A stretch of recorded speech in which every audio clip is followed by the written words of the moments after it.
I think so. Does that feel good? Does that feel good? Great. What would you rather do? What are the rules? I don't know. Why don't you stand up at the podium? Take me and my little mic. Yeah. Maybe I can get There's this already. thing. Oh, there wasn't a mic. Is that okay? Yeah. Oh, yes.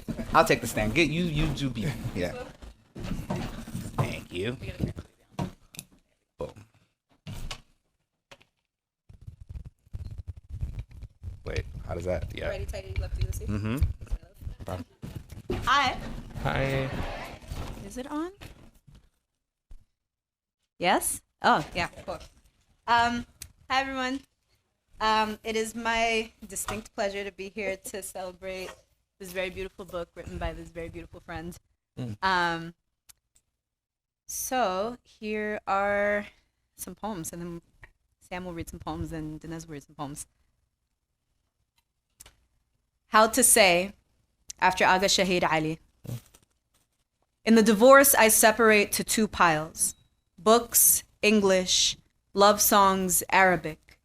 My angers, my schooling, my long repeating name. English, English, Arabic. I am someone's daughter, but I am American born. It shows in my short memory, my ahistoric glamour, my clumsy tongue when I forget the word for in Arabic. I sleep unbroken dark hours on airplanes home and dream I've missed my connecting flight. I dream a new and fluent mouth full of gauzy swaths of Arabic. I dream my alternate selves, each with a face borrowed from photographs of the girl who became my grandmother, brows and body rounded and cursive like Arabic, but wake to the usual borderlands. I crowd shining slivers of English to my mouth. Iris, crocus, inlet, heron. How dare I love a word without knowing it in Arabic? And what even is translation? Is immigration without irony? Safia means pure. All my life it's been true, even in my clouded Arabic. And now some new poems. Modern Sudanese poetry. My husband works his fingers into the knot muscled against my spine, and my dead stay dead. My hair a knotted cursive language, my ligature, my grief barely literate, my amulets knotted around my neck and wrists, my language, cursive and silent, glottal and knotted and scarring the cheeks of my dead, adorning the hair of my dead, tallow in their braided hair. I read the books in translation. Where is the poem? And circle every word I know. Acacia, lupin, sandalwood and ash. They ululate my dead. They squat like brides over clay pots of smoke, a yoke suspended in each open eye. And some in truth are not dead, my dead, and I am who is lost, who is not counted among the living. The poem is not owed me. I was wed in all the colors of my dead, the reddening, the borrowed gold. I wrote the poem in translation. I wrote the poem in the loophole. I wrote the poem in cursive. I snarled it. I picked apart the threads and wove a shroud. I was wed in it. I unfastened. I broke my fast with apricots, furred like the ears of my dead. I looked laterally for ancestors. I descended left and right. I read the book in Arabic, knew each letter and its sound, and did not recognize the words for tallow, for ululate, my dead, my languages, my ligatures, smoke in my loosened hair. Thank you. And then these final two poems are some experiments I've been doing in the spirit of the poetics that I learned so much about from Danez's work, and the work of making love poetry out of the true loves that are our friendships. So I've been writing some odes, and this first is Ode to My Homegirls after Matthew Olsman. Ode to My Homegirls. Smelling of orange rind, of cardamom, most beautiful girls in the world. Wake up, bitch, we're getting waffles. You can keep crying, but you're going out.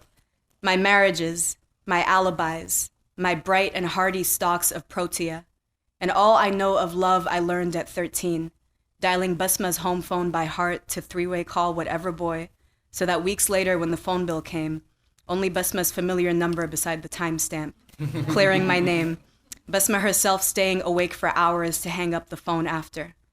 You who send pictures of your rashes to the group text, and long voice notes from the bathtub, your laughter echoing against the tiles. You who scatter the world's map, piling into cheap buses and budget airlines. 4 of us asleep in my dorm bed, 6 of us overflowing my studio apartment. False lashes for weeks after like commas in my every pillowcase. You clog my toilet and admit it.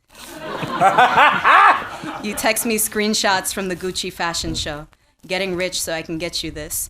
And when I lived alone, and that man followed me one night home from the 6 train, up Lexington and into the hallway, tried for hours to break open my front door.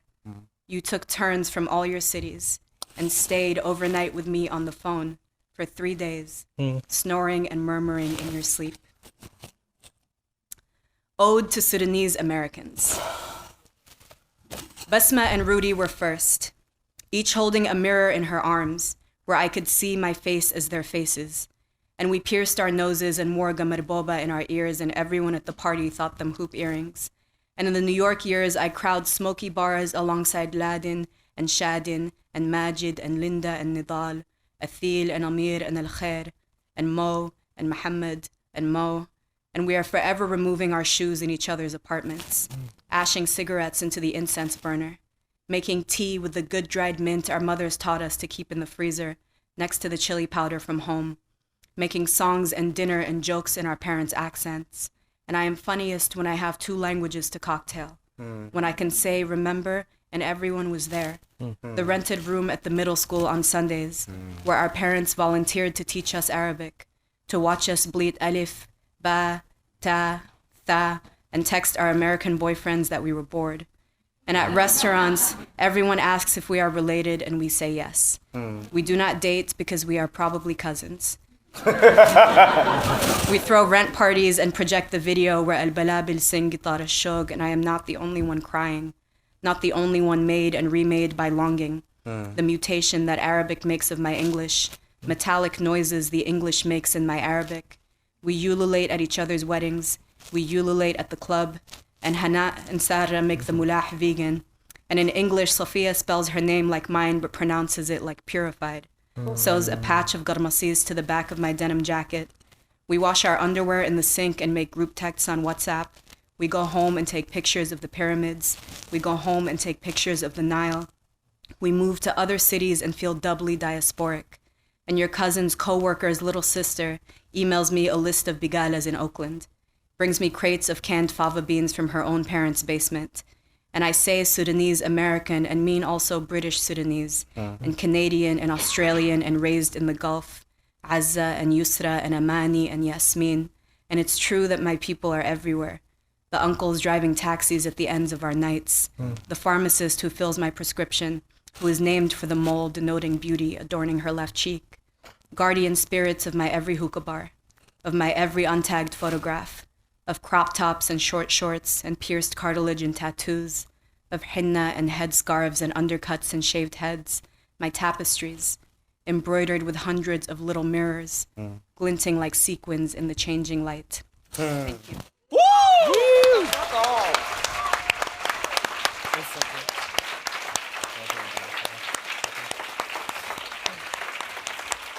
Okay, you were late.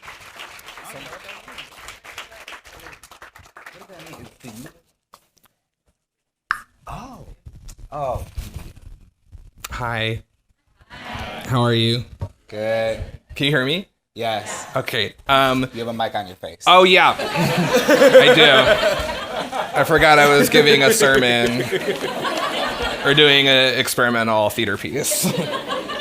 Can we just get a happy birthday to Nezi's book on 3? Oh. 1, 2, 3. Happy birthday! Thank you. Or I guess it was born a couple days ago, but it's still an infant. One of the things I love most about poems is how it can bring so many people I love into a space together to to learn and be moved by each other's work.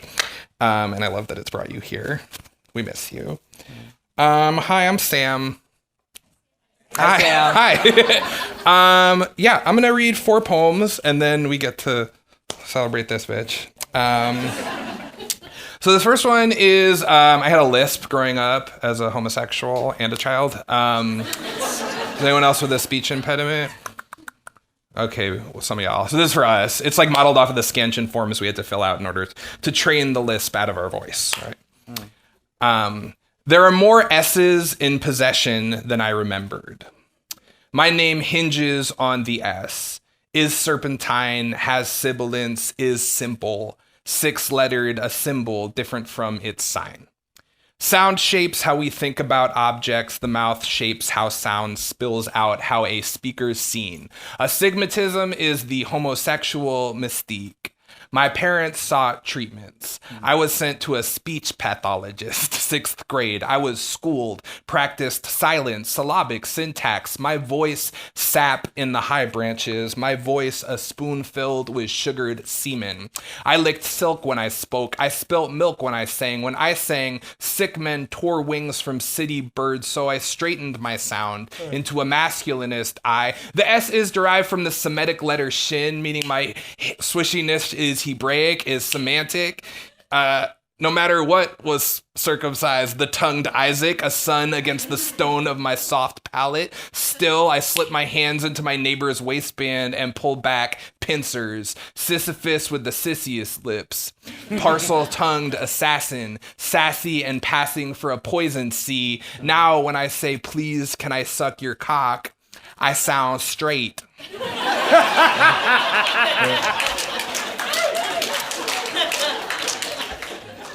As the still second hand on a dead watch. Woo! Cool, thank you. Great. Yeah, I think I messed up some of the facts of that poem, but the feeling was correct. Okay, now all right, now I know the order. Okay, I was unsure. So I wrote this for a vigil for the National Endowment for the Arts, which was held at Trump Tower a while ago when the arts funding organization was being threatened. It's more of an essay, and it was just like a bunch of us reading poems in the cold at a building. You've been to demonstrations, yelling at buildings. And so this is something I wrote for that. Cool. To be read aloud at a vigil for the National Endowment for the Arts. There are several theories that attempt to explain the invention of money, and all of them are dipped in blood. The one that makes the most sense to me is money was invented as a system for tracking debt, the movement of goods between men. A man gives another man a horse, and in exchange, some kind of paper. Aristotle says every object has 2 uses, the purpose for which it was originally designed and the value it has when traded. There are several theories that attempt to explain the invention of written language, and one of them, the one that makes the most sense to me, is tied to debt, is dipped in blood. A man gives another man a horse, and there it is, alive in ink on paper, is a metaphor you fold and keep in your pocket. I have several theories that attempt to explain the invention of arts grants, and all of them are tied to debt, tied to the guilt a country inherits facing its history of pillage, tied to facing the impossible horror of its own wealth. A man takes a country, its money, its horses, and expects to be forgiven without giving up shit, and here we are having to exist in the yuck of it in a world that does not know how to assign a poem its proper horse. I've done all kinds of things for money, slang coffee, guarded a fence, taught scansion, and there was this once I sucked dick for $60. I was trying... So that's it? I know, yeah. Well, I was trying to get to Houston to read poems for an even smaller amount of money in the basement of a punk house. Yeah. A mouth has 2 uses, the purpose for which it was originally designed and the value it has when traded. Thus, his hips bucked once and suddenly a full tank of gas.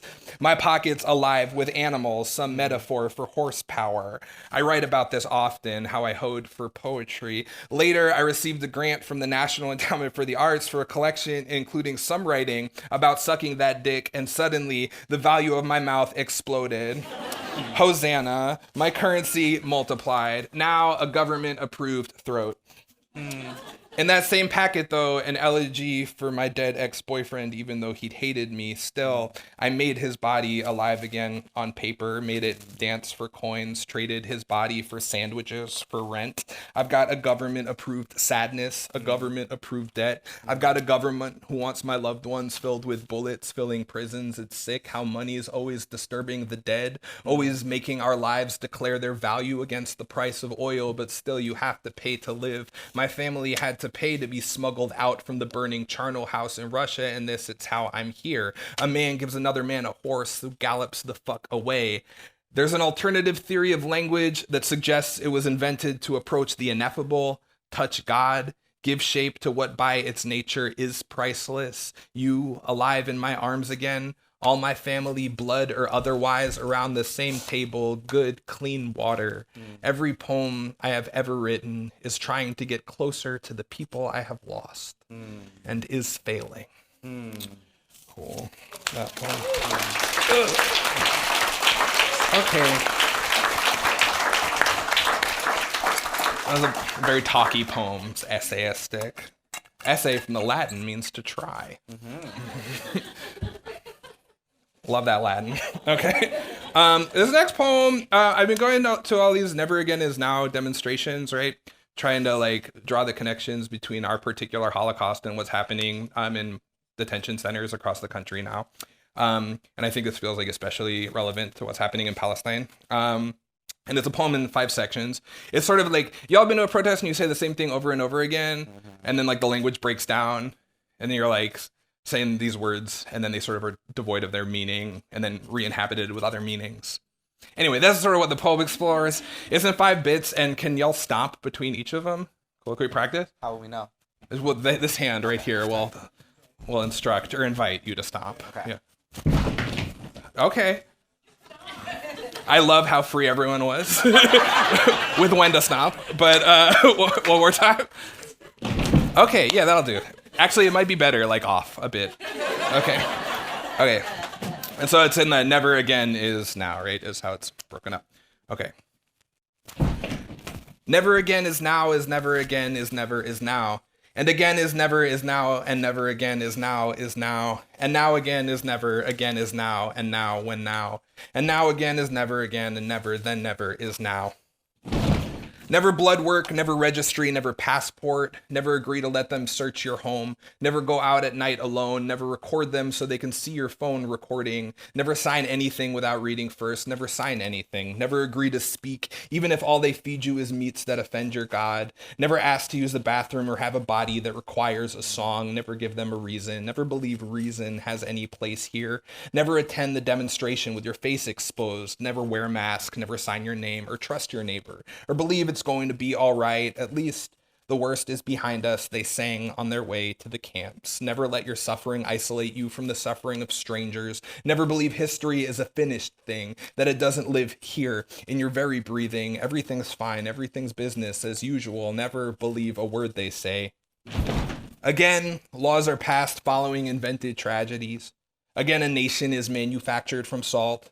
Again, riot cops arrive with their faces removed. Again, a line is drawn in militarized uniforms. Again, camps are built on the border between 2 imagined countries.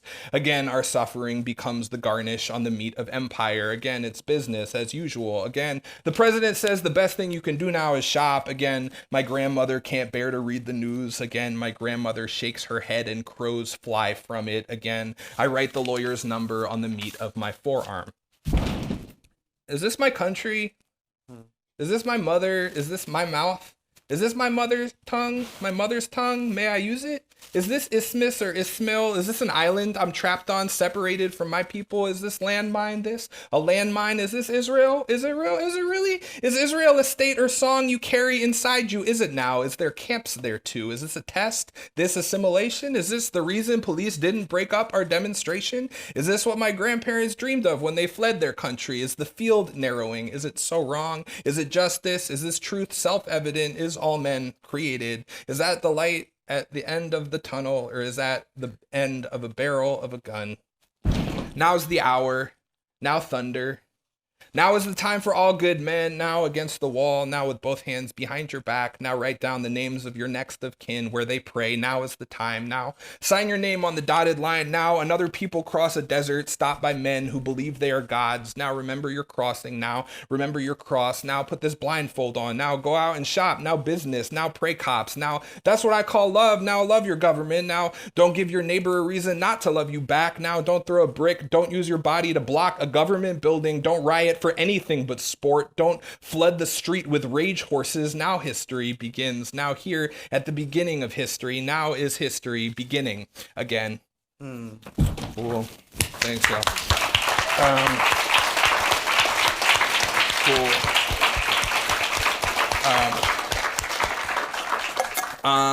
Dope. I'm gonna do one more poem and then invite Danez up to wow and inspire and challenge. Promises. Okay. Make you giggle. make you fart. I'm a little wet. Do that. Okay. Cool. I'm writing a book about pigs. This is a poem in honor of a pig. It's for Miss Piggy of the Muppets. Y'all know Miss Piggy? Okay. Great. I know there are many ages of people here, I'm sure. I think she transcends all generations, though. An iconoclast. Okay. Oh, great porcine drag queen. You who grew erudite in the slaughterhouse shadow. Eyelashes like black swords teased up to challenge heaven. Eternal in your powdered foundation. Refusing every day the knife's inevitable and unkosher ending. Besnouted fount of youth. Seminal queer iconoclast. I forgot I was in the poem. Pearls to bed. Pearls in the junkyard. Pearls on television.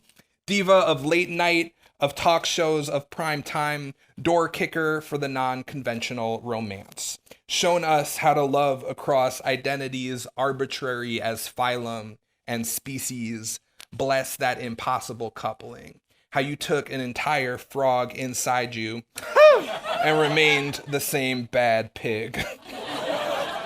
Who'd karate chop anyone dumb enough to disrespect. And can we get a hi-ya on 3? 1, 2, 3. Hi-ya! Whoa. That felt really good. Can we do it one more time? All right. 1, 2, 3. Hi-ya! 1, 2, 3. Hi-ya! What little faggot wouldn't look upon you and be seen or saved or salved? You who never questioned you're destined for stardom. Oh, miss. Oh, great swine demimonde. Oh, dame pig. I'm yours till I end. You, my religion. How I understand all us now. We are ourselves and the hand inside that guides us. We who are given voice by the same spirit that gives voice to everyone we have ever loved. Thanks, y'all. Woo! Cool. And now, keep that applause going for Danez Smith! Love you, baby.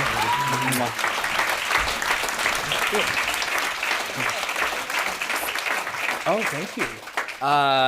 The problem with like having very talented friends is that sometimes you like invite Sappho and Shakespeare to read before you, and then you get up with your little Alicia Keys poems, and rough. Huh? Alicia Keys, if you are listening to this, you can't write poems.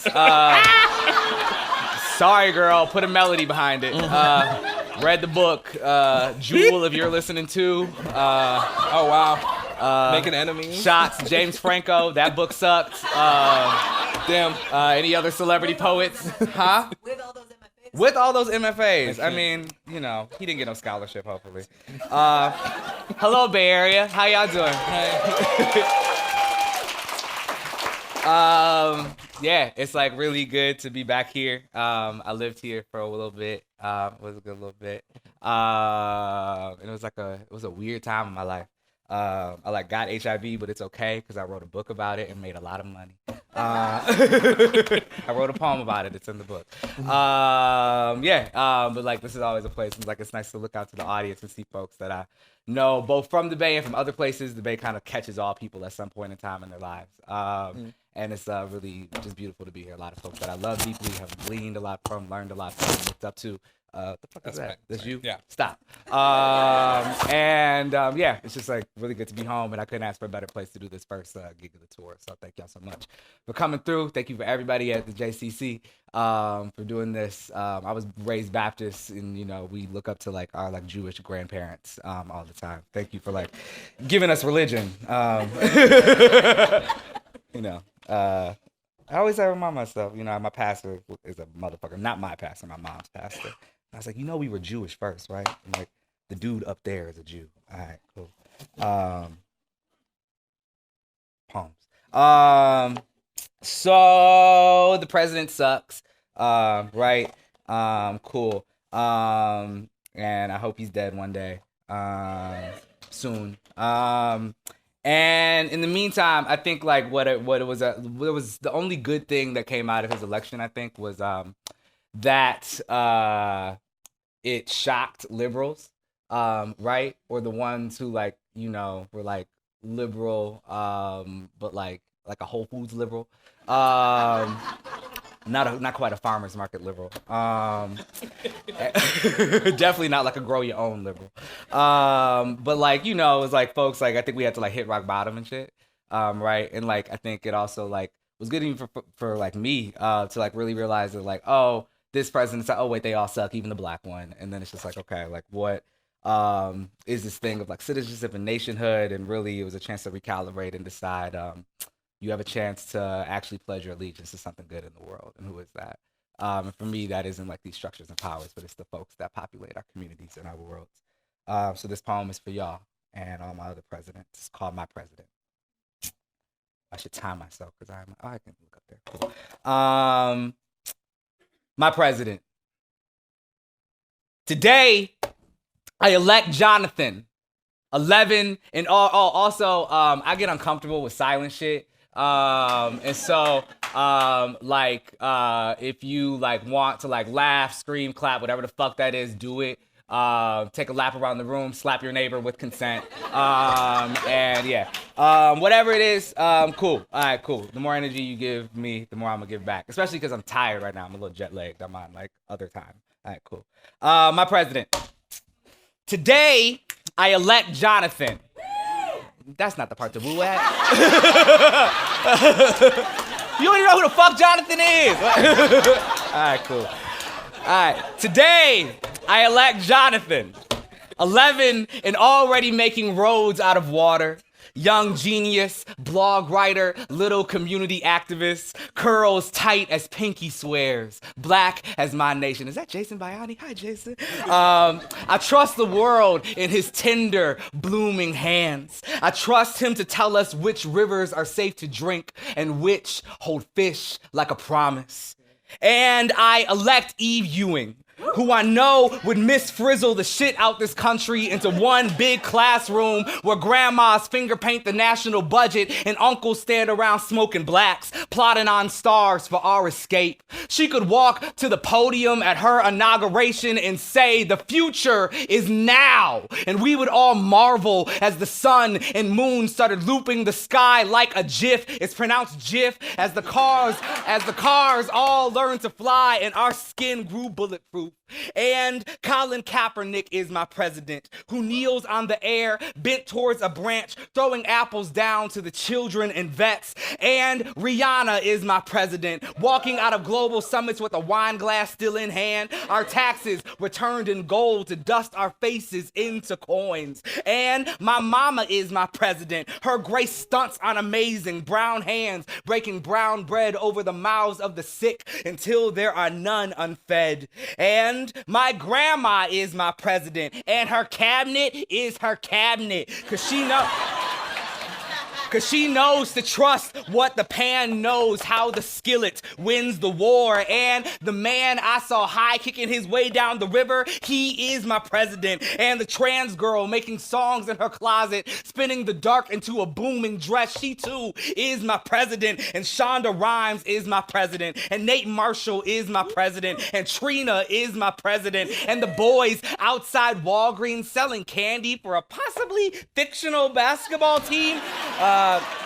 They are my presidents, and the bus driver who stops after you yell, wait, only twice is my prez, and dude at the pizza spot who will give you a free slice if you are down to wait for him to finish the day's fourth prayer. He is my president, and my auntie, only a few months clean, but shit, clean. She is my president, and my neighbors who hold the door open when my arms are full of laundry is my president, and every head nod is my president, and every child singing summer with a red sweet tongue is my president, and the birds and the cooks and the single moms especially, and the weed dealers and the teachers and the meter maid who lets you slide especially, and the cab drivers who stop, and the nurses' swollen feet, and the braiders' exhausted hands, and the bartender and Beyonce and all her kids, and the rabbi and the sad girls, and the leather daddy who always stops to say good morning, and the boy who was crying on the train, and the sudden abuela who rubbed his back, and the uncle who offered him water, and the drag queen who began to hum, oh, my presidents, my presidents, my presidents, my presidents, show me to our nation. My only border is my body. I sing your names, your names, my mighty anthem.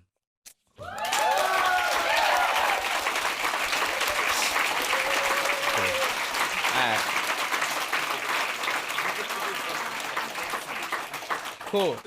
So I dropped a new book. My third one in 5 years. The bitch is tired. No more books, only dance. And it's like largely about friendship, I guess. That's like the thickest through line. I love thick things. And yeah, it's all about other things too. But I think like it was a chance to like mediate about how like everything can lead us back to love and intimacy at the end of the day, right? So I'm gonna read a couple things from all across it. So this one borrows its title from the great hip hop band Houdini. It's called How Many of Us Have Them? Friends, if I may interrupt right quick, I know y'all are working, busy smoking and busy trying to not, busy with friends and moms and busy with alone, but I have just seen two boys, yes, black, on bikes, also black, in they basketball shorts and they outside shoes, wild laughing about something I couldn't hear above my own holler, trying to steady the wheel and not hit they little asses as they swerved, friend drunk, making their little loops, sun lotion faces screwed up with that first and cleanest love that we forget to name as such. And hear me out, I'm not trying to diss little dude, but in this golden hour, he kind of looked like Francine off Arthur, you know, the same monkey mouth and everything, old, and I say, hey, looking ass boy, though in a beautiful way, the best beautiful, the same as I know all of us have looked like something off when washed off love, oh loves. Y'all's ugly asses have crowned me the worst names, Wayne Brady, gay Wiz Khalifa, all kinds of bitches and fags, though only with my bitches and fags, and once the mark of Buddha, that year acne scored my forehead with its bumpy faith. Oh, my niggas, and my niggas who are not niggas. I've almost been boxing, almost pissed myself, been tears and snot off your dozen wonders, been the giddy swine dancing above my flame. Oh, my many hearts, y'all booty face, weird ass, mojo, jojo head asses, dusty chambers where my living dwells, roast me, name me in the old ways, your shit talk, a river I wade, howling until it takes me. I can't stop laughing. More river wades down my throat. This could be drowning, could be becoming the water, could be a baptism from the inside out. Don't save me. I don't want to be saved. I've been died laughing before. I've been seeing God's face and you have her teeth, my nigga. But hers ain't as yellow as them saffron shits you keep stashed in that glory foul mouth, my friend. Oh, my friends, my niggas, my wives, I got a crush on each one of your dumb faces, smashing into my heart like idiot cardinals into glass. But I am a big ass glass bird, a stupid monster crashing through the window and becoming it just to make you laugh. Andrew used to say that friendship is so friendship.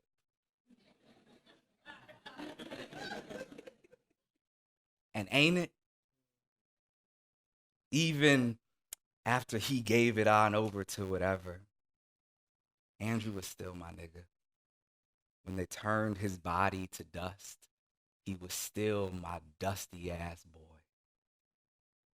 Don't you hear it? The dust on the ceiling fan calls me a bum, says my hairline looks like it's thinking about retirement. The dust in the car says I look like a chubby slave, says I look too drunk, takes my keys, drives me home. The wind is tangled with the dust of the dead homies, carrying us over to them, giggling in the mirror, hear them. Hear your long gone girl tease your hair on the bus. Hear them rolling when you sweep the broom across the beaten floor. I miss them. All the dead. How young. How silly to miss what you will become. I apologize. Sometimes it just catches up in me. Love and ghosts get caught up in us like wind or a bird trapped in a sheet just the same. And my friends, yes, my friends, they are some birds. They are some chicken head motherfuckers who I would legit stomp a nigga out for. Do you feel me? When they buried my nigga, I put on my Timbs, walked out into that hot August, tried to beat his name out the dirt. I beat the earth like a nigga. I threw hands at the earth like a punk motherfucker. And the ground chuckled, said, nigga, what is you doing? Can't you hear the wind drunk off that kindred lint? Can you hear the great roll from way off like a big nigga laughing in the alley? How your dead auntie laughs when she sees that you still ain't grew into that big ass head? How your real friend will laugh when they see that you are still the same ugly as yesterday, the same ugly as always, the same ugly as his last life. Thank you.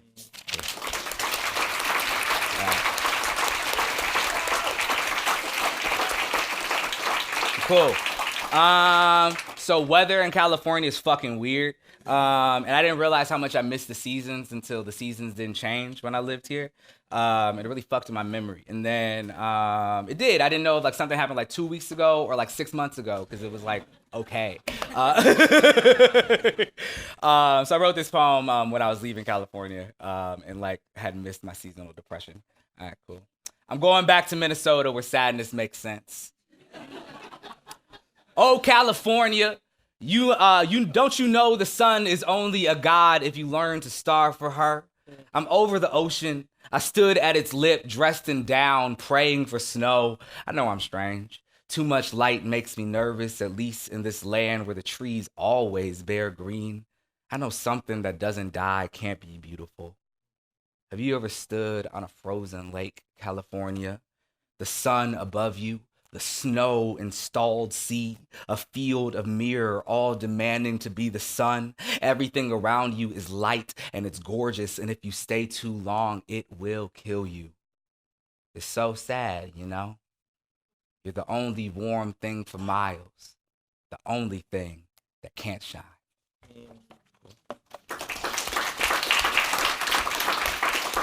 All right. Family is like a kind of friend, right? Kind of like you're like mom is like your first friend and shit. I don't know if like other like little mama's boys like ask their moms to like marry them and all that stuff when they were kids, right? Like all that shit. It's like your first lovers, your first friends, and all that. My granddad was a big homie of mine growing up. Complicated dude, right? I think that's like a lot of folks in the families, folks that can be both like an epicenter for violence and also like a safe haven for you at one point in time. If you want to read my complicated poems about my granddad, buy my first book. But this one is more just like a little ode for him and his gold teeth. Ode to gold teeth.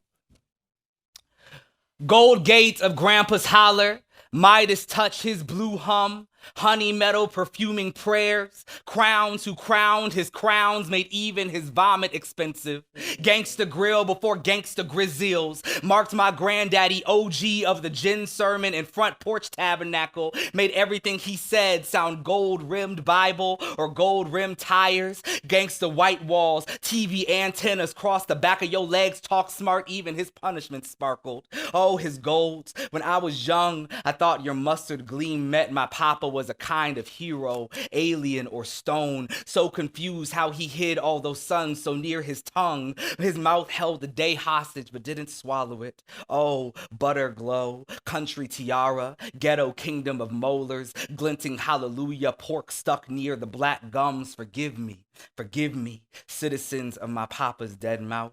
I saw you from behind his cold flap at the funeral. I knew you were not teeth, but seeds. Forgive me, who planted you between the collards and the whole peas, who waters you daily with irk and jerk and prays for rain with enough belief a boy will sprout with 24 karat skin, his whole body one gold tooth, yellow ballad, plaqued, unbreakable, and I will raise him right.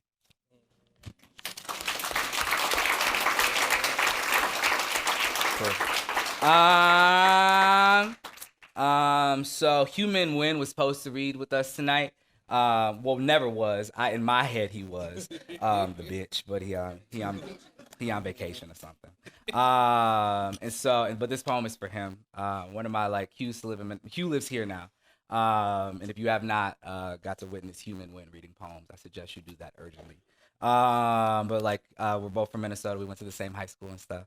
And one of my favorite things to do is on a sad night is to go over to Hugh's house and do makeup. He's good at it. I'm bad at it. But it's fun. All right.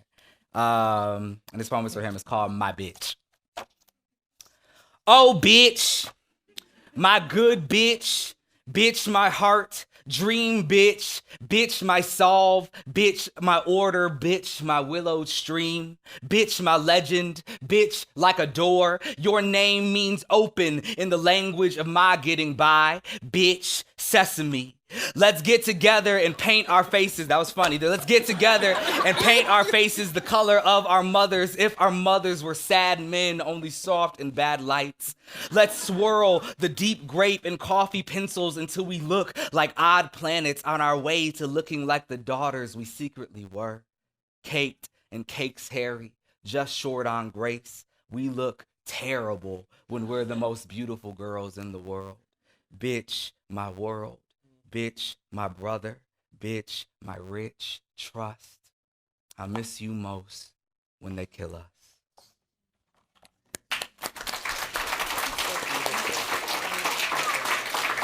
All right, cool. I'm gonna read, I think, 3 or 4 more poems, and then we'll get to the talking. What the fuck should I read now? I'll do this one. Okay. This is for. Have y'all had the pleasure of becoming really good friends with somebody that you absolutely could not stand when you first met them? Cool. All right, that's what this is about. It's for one of my best friends. I didn't like you when I met you, but like the funk of a dude unwashed and sun-whooped, I learned the need. And like dude, you were stank and I was stank right back. 2 skunks pissed and pissing, smelling like skunks.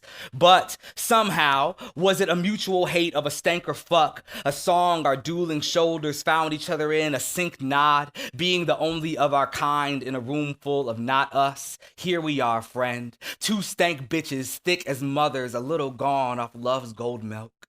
I didn't know when I thought, I don't like that hoe, that it was just my reflection I couldn't stand. I saw it. The way you would break me into a better me. I ran from it. Like any child, I saw my medicine and it looked so sharp, so exact, a blade fit to the curve of my name. What a shame. I was slow to you. Walked up on you like a bee trapped in a car. All that fear pent up in my wings, those screaming, swatting giants. And then, finally, the window.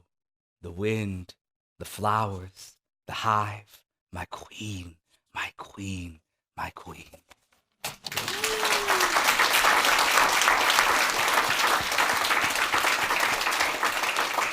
Cool. Word. So this next poem is called All the Good Dick Lives in Brooklyn Park. What you need to know about Brooklyn Park. Nothing real. Like Brooklyn Park was like when white flight happened, that was where they went. And then when white return happened, that's where they sent the blacks because they wanted to live closer to the city again. Minnesota. Cool.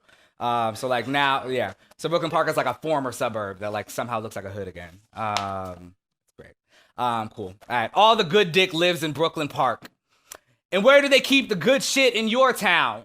That fair trade, nah. Them gushy schools. When I roll up on Dude House and ain't seen no grocery store in miles, and there's a liquor store next to a liquor store next to a Little Caesars, I know the dick gonna be bomb.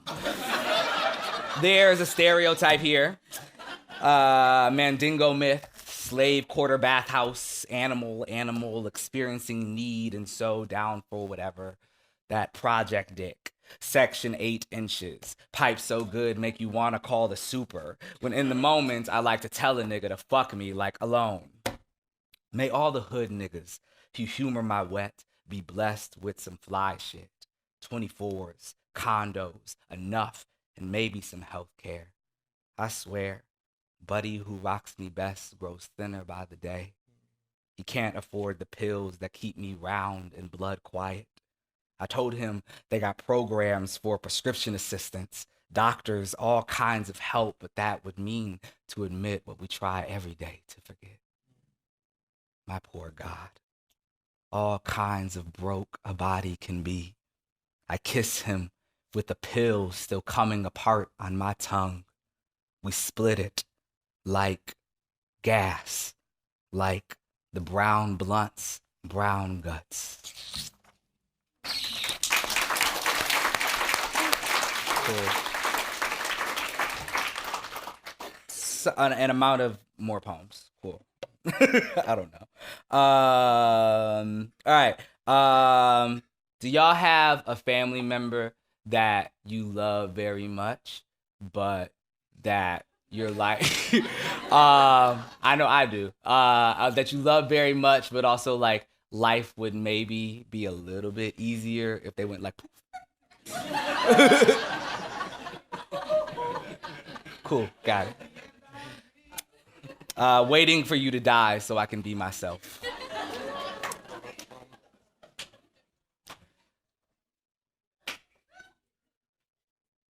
A 1,000 years of daughters, then me.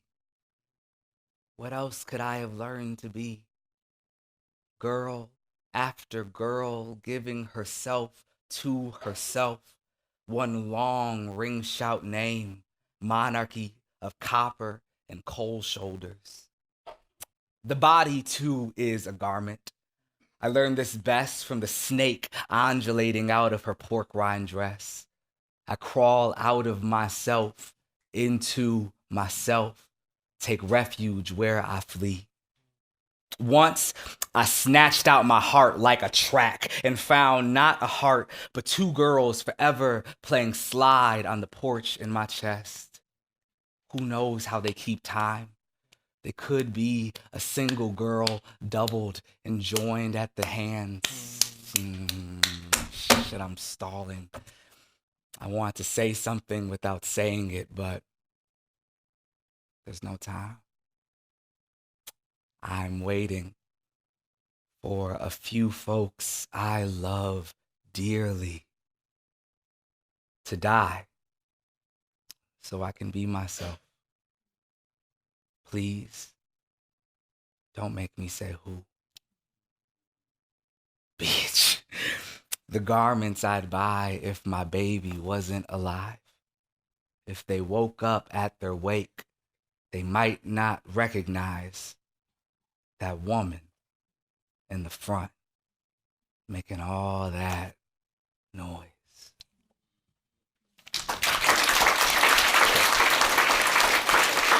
All right, tight. Cool. Two more poems.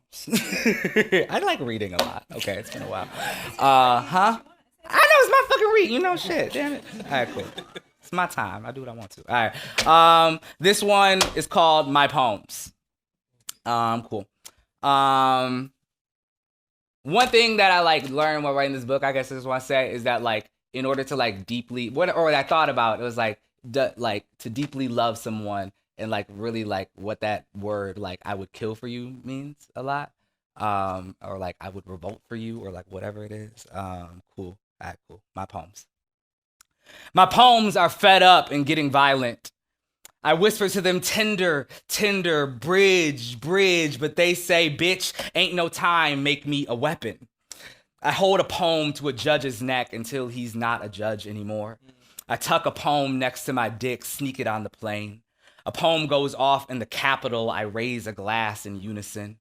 I mail a poem to 3/4 of the Senate, they choke off the scent. My mentor said a poem can be whatever you want it to be. So I bury the poem in the river and the body in the fire. I poem this Nazi I went to college with in the jaw until his face hangs a bone tambourine. I poem 10 police a day. I poem the mayor with my bare hands. I poem the hands off men who did what they know they did. I poem a racist woman into a whistle and feel only a little bad. I poem the president on live TV, his head raised above my head. I say, Baldwin said, I call my loves. I ask for their list. I poem them all. I poem them all with a grin, bitch. Poemed into a chair, handless, volts ready to run me.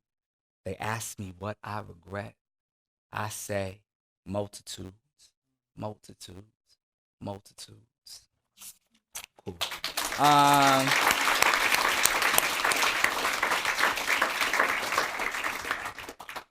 Two more.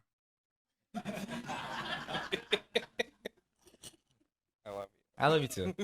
All right, yeah, never mind. Cool. We're gonna talk. One more, two. No. Cool. Fuck it. It's my first tour gig. All right. This poem's called Trees. It's about trees. And more. Trees. Y'all.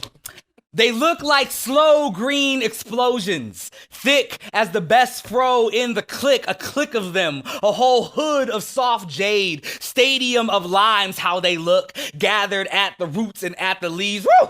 I'm a little bit beside myself, driving through Mississippi with Tish, who is indeed a part of myself. She say, I wish I could take a picture of all this green, but it's raining, so we can't step out and photograph these perfect emerald lungs, these giant and ancient niggas. They must be niggas, right? How brown and giving they are. Their fruit cousin to our hands, their flowers, our songs. I wonder if I went like a year without lotion, if my skin would dry into bark. Some of y'all have done that.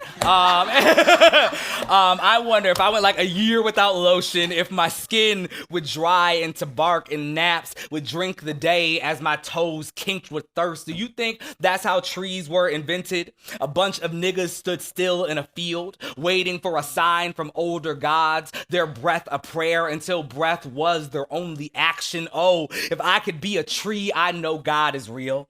If I could be a tree, there'd be a heart knifed into me that read, I heart all my niggas. Oh, if I could stand still in a field with Tish and Blair and Josh and Jamila and Cam and Aaron and Nate and Angel and Morgan and Brittany and Kelsey and Crystal and Dialyn and Camilla and Dorian and Tahira and Nabila and Safia and Courtney and Jason and Philip and Lamar and Hanif and Eve and Chris and Dom and Saeed and Brandon and Amber and Adora and Brittany and Shanaka and James and Leland and DeVray and D'Angelo and all the niggas whose names burst my heart to joyful smithereens with their bright seeds. I would be the happiest tree. I'd let all the birds live in me, glad to breathe in that constellation of green budding stars. Oh my God, of Negroes and foliage, roots and roots and roots. Here we are, black and ashy and filtering air, ready to be the forest, deliver us into an axeless world, sweet mother of chlorophyll and melanin, branch and braid, dogwood and all my dogs. Here we stand, waiting to be made evergreen. We see your promise in the noon star, hear your word in the rain. Cool.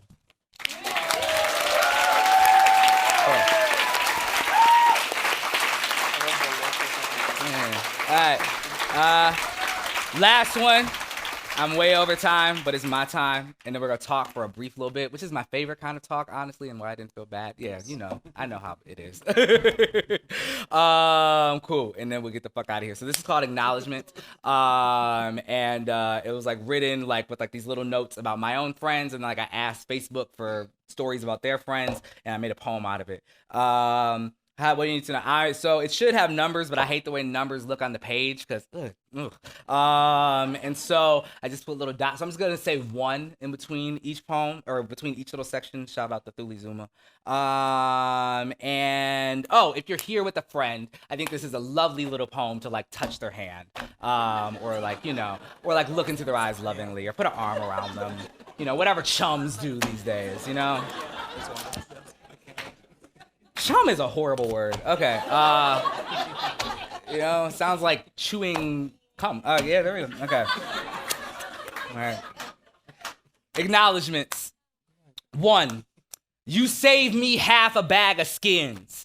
The hard parts, my fave, dusted orange with hot. 1. You say we can't go to the bar because you're taking your braids out. I come over. We watch Medea while we pull you from you. 1. You make us tacos with the shells I like and you don't. 1. I get too drunk at a party. You scoop my pizza from the sink with a solo cup. All that red. 1. You in the morning, bong water, grin, wet chin. 1. You in the lawless dark, laughing like a room of women laugh at a man who thinks his knowledge is knowledge. 1. I text you and you say, I was about to text you, bitch. 1. You cook pork chops the same way I do. Our families in another city go to the same church. 1. You rolling a blunt, holding your son is a mecca. 1. You invite me out for drag queens the night I think to finally. 1. You pull over in Mississippi so I can walk a road my grandfather bled on.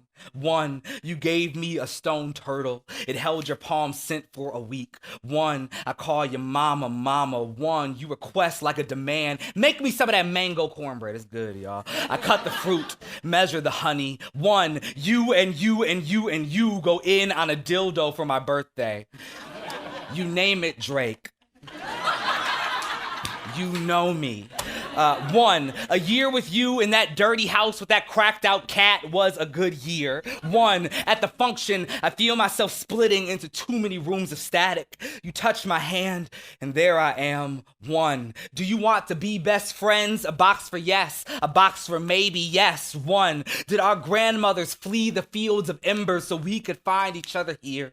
Friend, you are the war's gentle consequence. 1. I am the prison that turns to rain in your hands. 1. You at my door the night my father left beyond what we know. 1. The branches of silence stay heavy with your petal. 1. You smell like the milk of whatever beast I am. 1. Your poop is news. Your fart is news. Your gross body my favorite bop. 1. You drunk as an uncle making all kinds of nonsense sense. I fluent the language between your words. 1. And when we fight, not a ring but a room with no exit. We spill the blood and bandage the wound, clean the cuts with tongues. 1. If luck calls your name, we split the pot. If you wither, surely I rot. 1. We hate the same people. Say bitch please with the same mouth. 1. And before we were messy flesh, I'm sure we were the same dust. 1. Everywhere you are is a church, and I am the pastor, the deacons, the mothers fainting at the altar. 1. As long as I am a fact to you, death can do with me what she wants. 1. My body, water. Your body, a trail of hands carrying the river to the sea. 1. I ink your name into my chest to fasten what is already there. 1. You made coming out, coming in from the storm. 1. I would love you even if you killed God. 1. You are the country I bloody hills for. 1. You love me despite the history of my hands, their mangled confession. 1. God bless you who screens my nudes, drafts my breakup texts. 1. You are the drug that knocks the birds from my heart. 1. Oh, the horrid friends that were just ships harboring me to you. 1. And how many times have you loved me without my asking? How often have I loved a thing because you loved it, including me? 1. With your ugly ass. 1. At the end of the world, let there be you. One, my world. Thank y'all.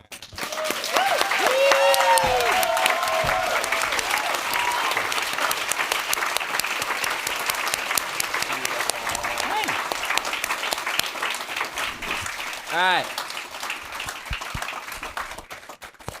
Tight. That was the only acceptable time I can go over because my name's on the shit. Yeah. So let's talk some. I was wondering, for y'all, I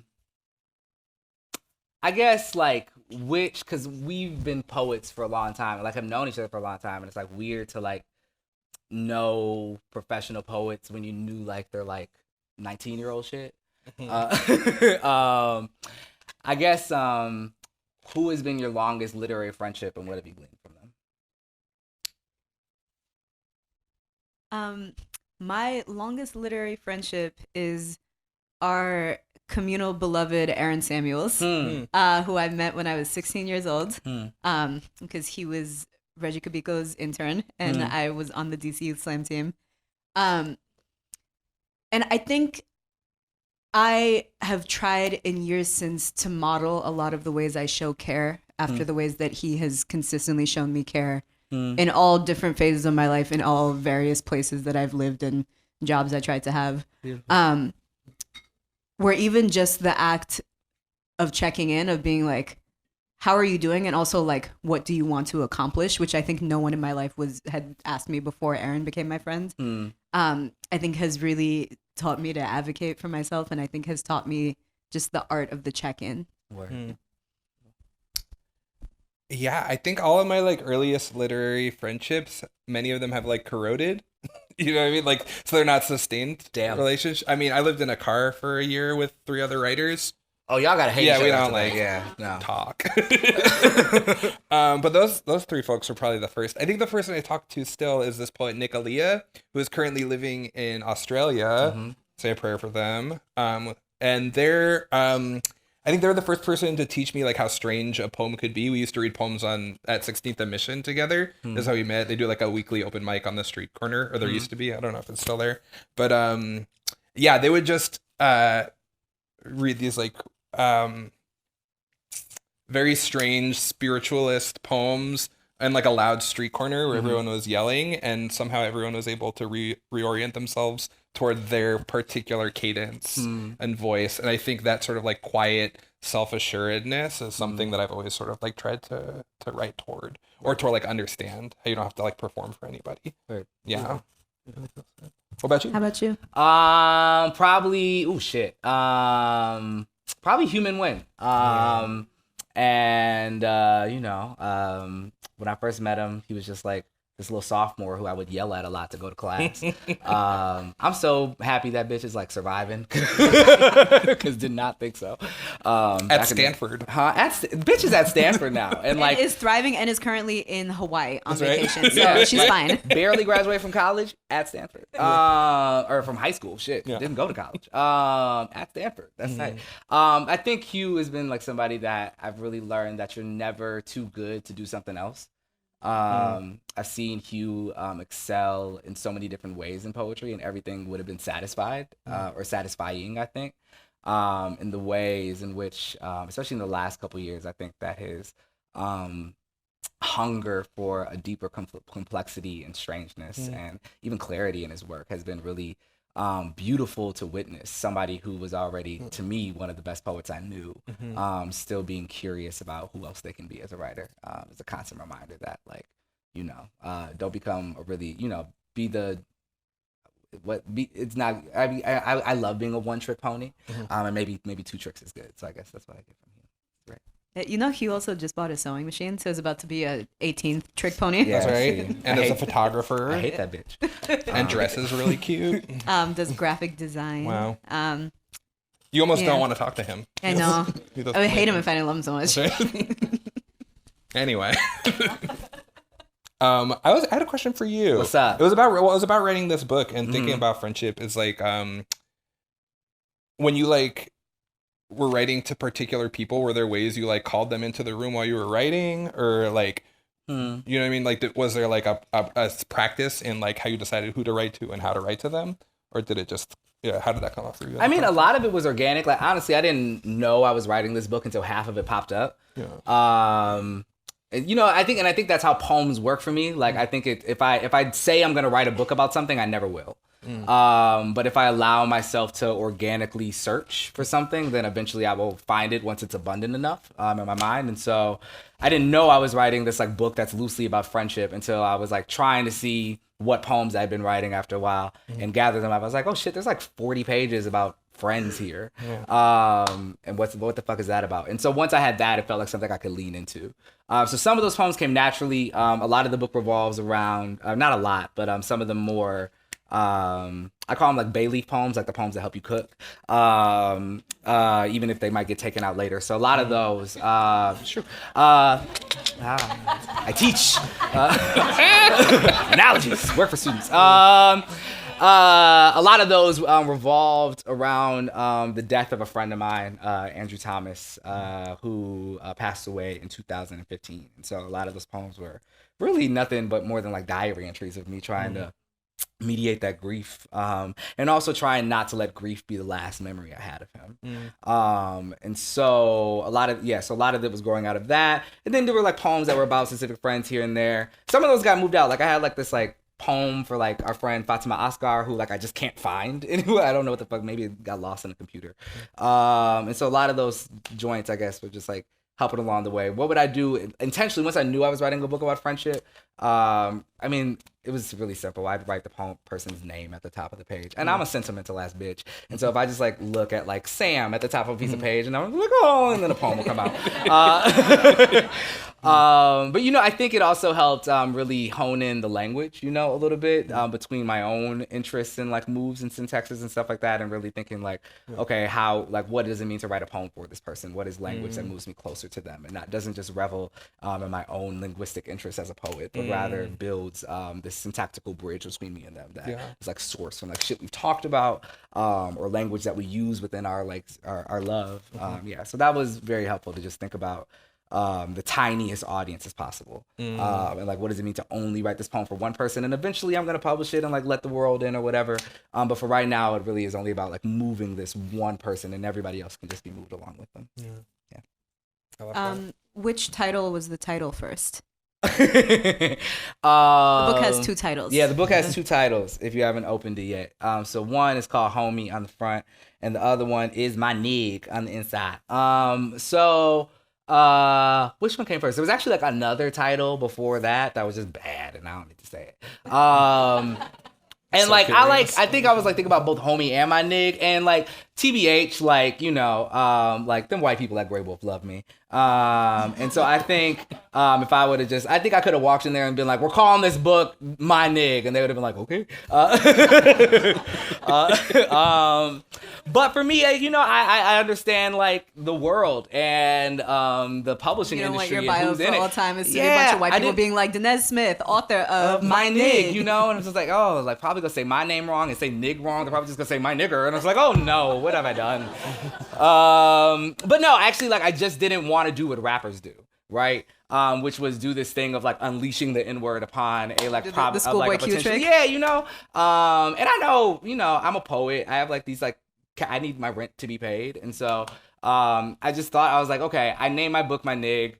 It releases on like this like, you know, predominantly white publishing house, gets released into a publishing industry that is still like 90-something% white behind the scenes. It goes to these readers and these bookstores and these booksellers that are majority white. I want my book to reach black people. It does reach black people. I know niggas read my book, but also a lot of white people do too, and other non-black people. And I just don't want to do what rappers do, which is just like, everybody sing along to this shit. And so for me, like Homie, and to me, I think part of the book, right, is about these like different levels of intimacy, right? There's like, the book is, of course, it's public art, it's for everyone. And then it is for black people, or it is for people of color, or it is for, I think it's a very millennial book in some ways. I think it's a very queer book in a lot of ways. And then it's also just like a book for like these like people I can name. And that is not to say that like, I only want to sell 15 copies of this book, right? Just give it to the homies, you know, that's an email. Hey y'all, happy holidays. Here's some poems I wrote about y'all asses. You know, it was just like this way of scaling intimacy and setting the parameters for how the gaze works into my book, right? Especially like, and I'm long-winded, forgive me, y'all. It was a way to like also corral the white gaze for myself, which I think took up too much brain space for me. For a long time, this question of like, what do I do with the white gaze? What do I do with the white gaze? And then I looked at all my favorite, like, just black as fuck artists, and I was like, I don't think that bitch thinks about the white gaze, you know? Or if she does, then she's like playing with it. And so that was the thing. I was like, okay, cool. Hey, white people, I know you're looking. I ain't write half of this shit for y'all. Enjoy the food, you know? Like, be here, like, don't be too loud, you know? And so that, I think, was the ethos of, like, the two titles, was just like, how can I do this thing that I think is authentically black and is inviting other people into it, but, you know, with rules, you know, with parameters. Yeah. So, I love how it has, like, the Finsta built in. There's, like, public facing and then... Yeah.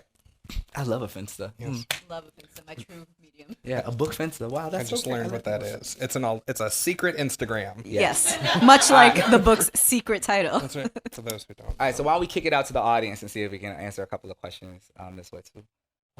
Thank you. So do any folks have questions in the room for this coexist panel of Interfaith coalition? This interfaith interracial coalition of poets? No.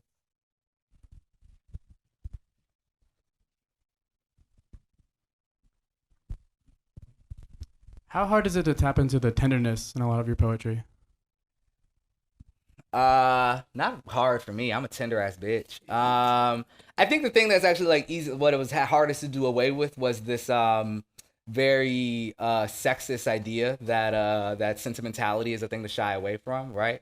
And that's like a big buzzword in all the poetry workshops, you know, shy away from sentimentality, which just means excessive tenderness, and like, who doesn't want that?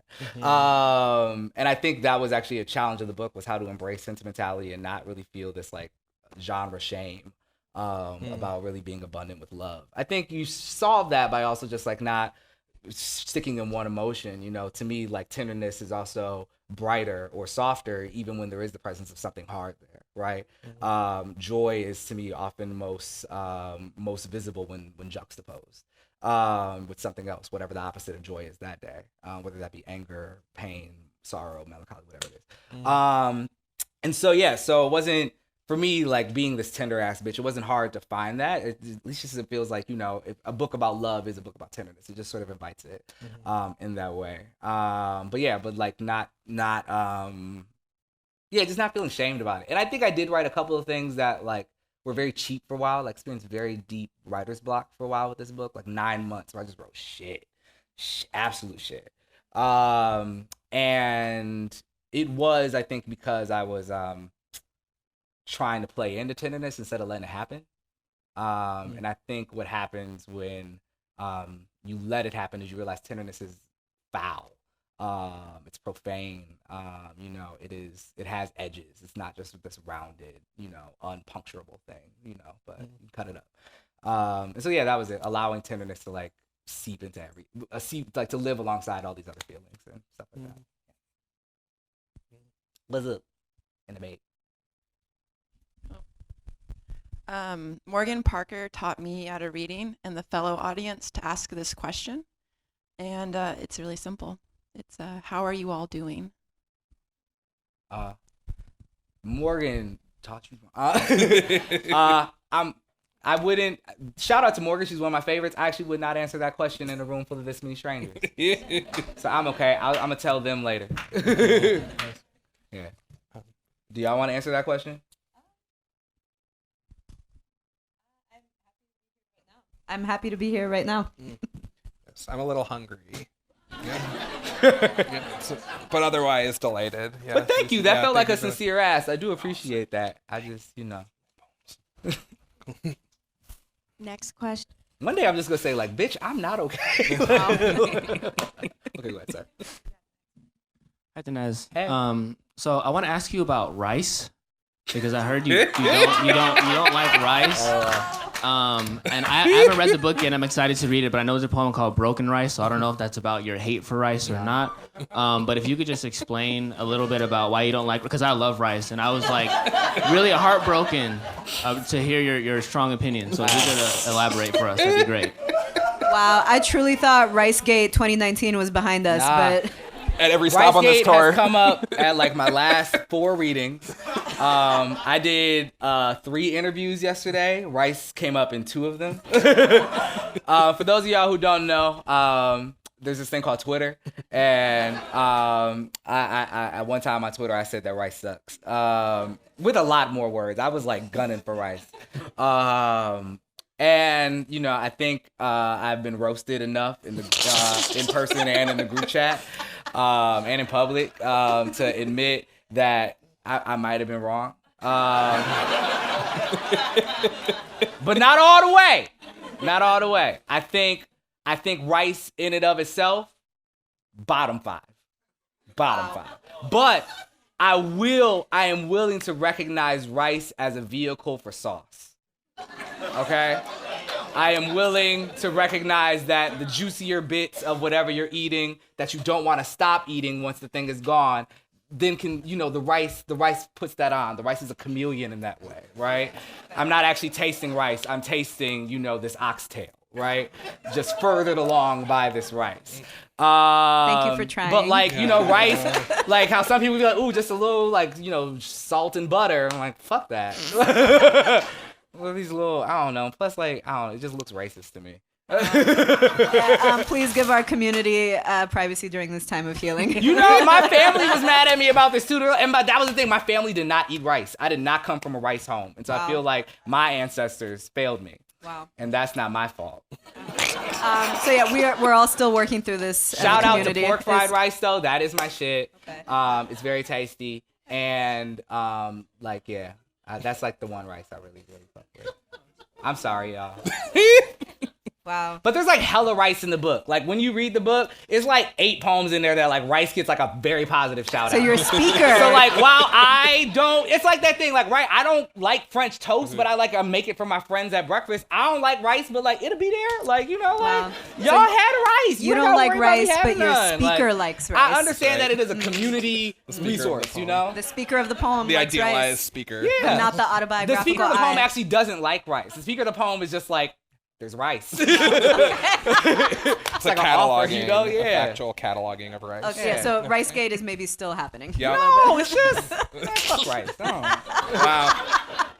Why have rice when you can have a potato or a pasta? Whoa. That's just my thing. You could have I'm them Midwestern, all. y'all. Like, we meat and potatoes. We not meat and rice. Shout out to Yukon Gold. Question on your left. Hello, I just wanted to say thank you for having this reading.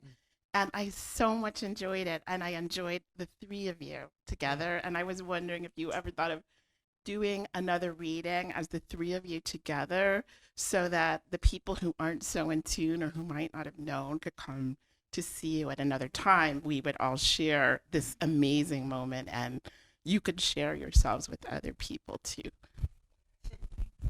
We have not thought about that because we haven't. I think we've all read together before, though. No, I mean, maybe like I don't know if in this particular permutation that's true. of just the Maybe 3 of us. yeah. You know, we're part of a larger constellation of the homies.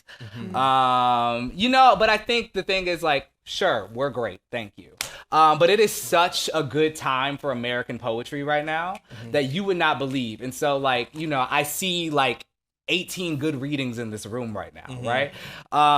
And so like, yay us, this is wonderful. We'll get a van and we'll take it on the road. But like, just like go to every bit of poetry you can find right now. Like it is such a truly rich and abundant time to love poetry, in this city especially. There's always been it continues to be a great tradition of poets that live here, were raised here, and that are transplants here. Yeah, just get into it. Read all the books. Read the back of any name you see in the book, Google it with poetry. See who comes up. Those are mostly that's a lot of poets in that book. Read the back of buy their books and read the acknowledgments. If they thank somebody, they probably wrote some shit. Can the poets in the room raise your hands?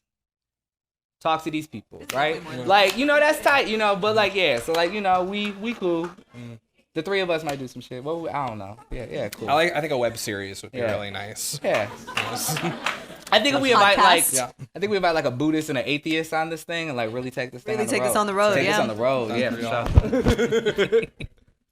All right, maybe one more. Yeah, we've got time for one more question. Yeah. Just a reminder, Danez is going to be signing books afterwards as well. Is that Victoria Chang? No, but I've been mistaken for her. Oh, it is not Victoria Chang. Hello. No. Julaine Lee. And my question, more serious, given how white the publishing industry is, what do we do to transform it, to dismantle it, and to call it to a reckoning, especially given some of the stuff that's been happening lately? Because I'm just curious what you have to say.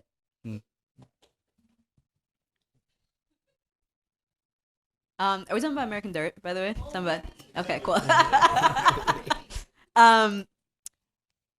I think the publishing industry at all tiers should represent more of what the actual world looks like, because it's all cool to like, this is, like Danez was saying, a really exciting moment for American poetry and poetics, but a lot of the time it's a bunch of us writing and a bunch of white people like in the infrastructure that puts the books out, so that's still not as balanced as I would like to see it. So, like more like diversity in writing, sure, but also like in, publishers and editors and librarians and booksellers and bookstore owners and just every tier of it, because otherwise it's still like a bunch of us making money for a bunch of not us.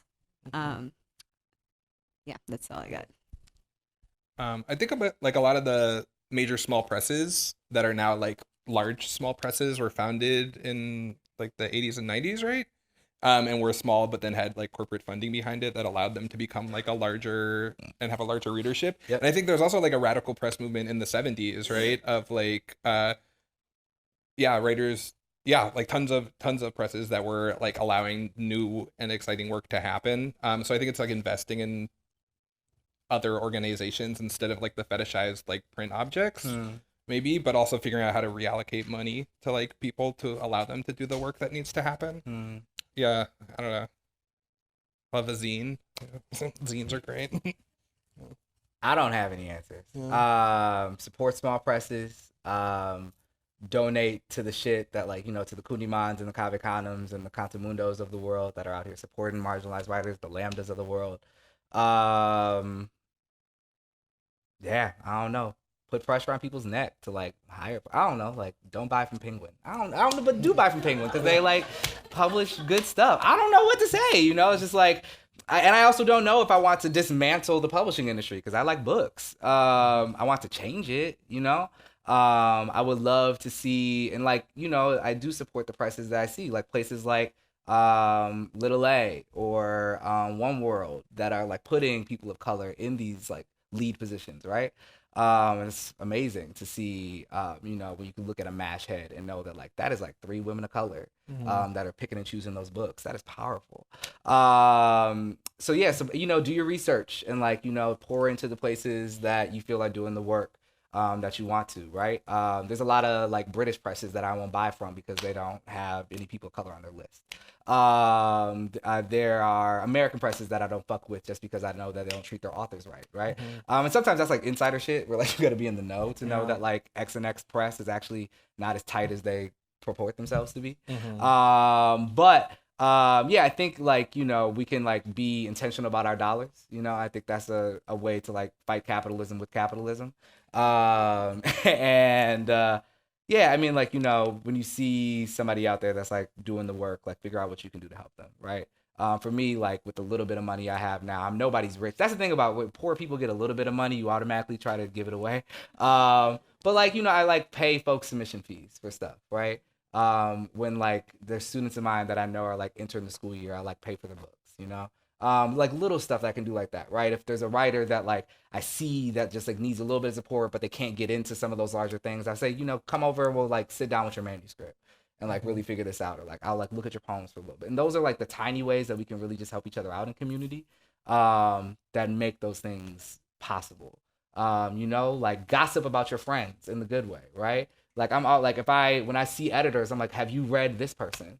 You know, I know they're looking for a press home. Let me send you some of their shit. I have their email. Would you like to talk to them? Like, you know, that's like the type of like grassroots shit that I think you can do, which is not necessarily dismantling the publishing industry, but trying to flush it with all the good that we have to offer. So yeah.